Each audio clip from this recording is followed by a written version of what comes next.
हर हर महादेव। शीर्षा नमस्ते मित्रों में दोस्तों, आज एक बार फिर आप सभी शुभ भक्तों को मेरे चैनल श्याम सदस्य में स्वागत करता हूं। आशा करता हूं आप सभी शुभ भक्त स्वस्थ और फिट होंगे। चलिए मित्रों, आज मैं आप सभी शुभ भक्तों माताओं बहनों के लिए कार्तिक मास महत्तम कथा अध्याय नंबर 10वां लेकर के आया।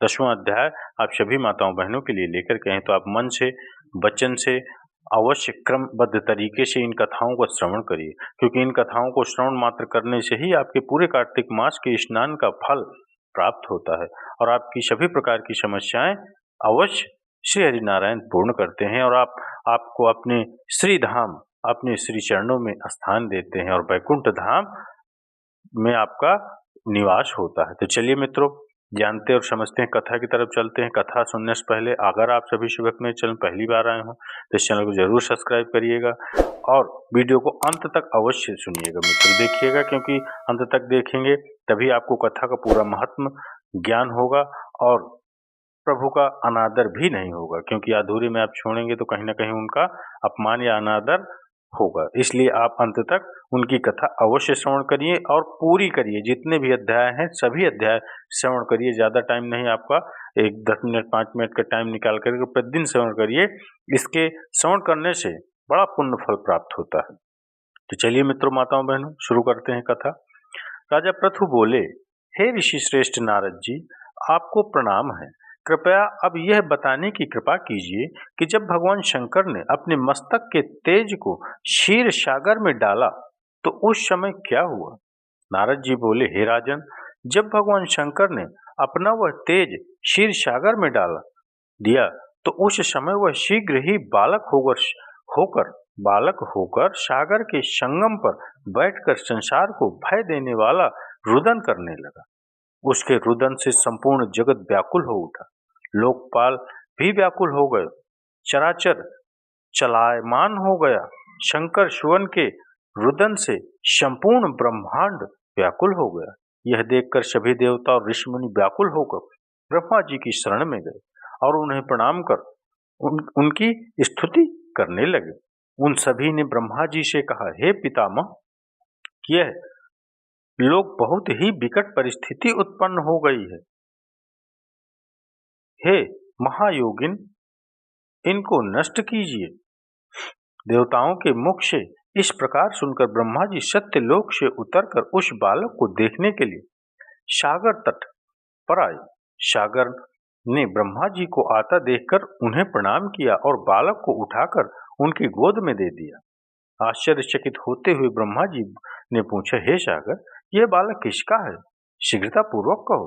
सागर विनय पूर्वक बोले, प्रभु, यह तो मुझे ज्ञात नहीं है, परंतु मैं इतना अवश्य जानता हूँ कि यह गंगा सागर के संगम पर प्रकट हुआ है।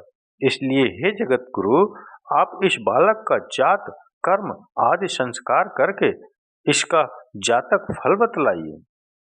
नारद जी राजा पृथु से बोले, सागर ब्रह्मा जी के गले में हाथ डालकर बार बार उनका आकर्षण कर रहा था।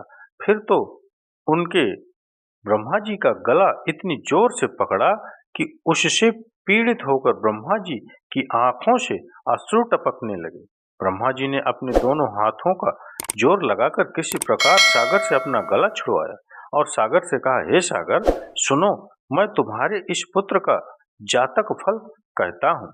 मेरे नेत्रों से जो यह जल निकला है, इस कारण इसका नाम जलंधर होगा। उत्पन्न होते ही यह तरुणावस्था को प्राप्त हो गया, इसलिए यह सब शास्त्रों का पारगामी, महापराक्रमी, महावीर, बलशाली, महायोद्धा और रण में विजय प्राप्त करने वाला होगा। यह बालक सभी दैत्यों का अधिपति होगा। यह किसी से भी पराजित न होने वाला तथा भगवान विष्णु को भी जीतने वाला होगा। भगवान शंकर को छोड़कर यह सबसे अवश्य अवध्य होगा। अवध्य मतलब किसी से मारा नहीं जा सकेगा। ये बाबा को छोड़कर जहां से इसकी उत्पत्ति हुई है, ये वहीं जाएगा। इसकी पत्नी बड़ी पतिव्रता, सौभाग्यशाली, सर्वांग सुंदरी, परम मनोहर, मधुर वाणी बोलने वाली तथा शीलवान होगी। सागर ने इस प्रकार कहकर सागर से इस प्रकार कहकर ब्रह्मा जी ने शुक्राचार्य को बुलाया और उनके हाथों में ये बालक का राज्य अभिषेक कराकर स्वयं अंतर्ध्यान हो गए। बालक को देखकर सागर की प्रसन्नता की सीमा न रही।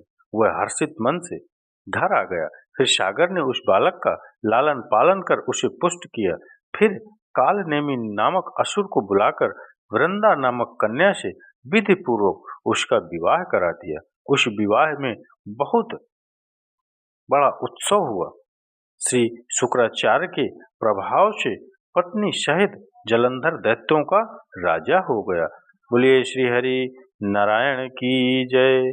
बोलिए कार्तिक मास की जय। जो भी व्यक्ति इस कथा को सुनता या सुनाता है उसके जन्मों जन्मांतर के सभी पाप नष्ट हो जाते हैं और वो स्वयं श्री हरि विष्णु के वैकुंठ धाम प्राप्त होता है और उनके चरणों में उसका निवास होता है।